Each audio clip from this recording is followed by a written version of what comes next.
మన జీవితంలో ఉండే వాళ్ళందరూ మన వాళ్ళే అనుకుంటాము, కానీ మన వాళ్ళెవరు పరాయి వాళ్ళెవరు అని తెలిసేది మనకు కష్టం వచ్చినప్పుడే.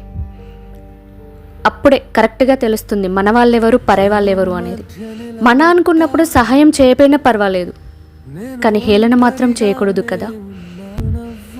పరాయి వాళ్ళు హేళన చేస్తే తట్టుకుంటామేమో, కానీ మన వాళ్ళు హేళన చేస్తే తట్టుకోలేము.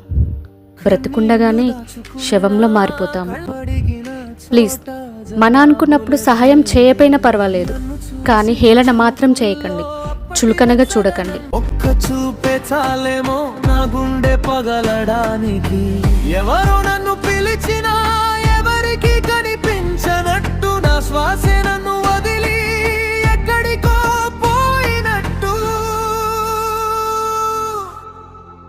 మనవాళ్ళే మనల్ని చులకనగా చూస్తే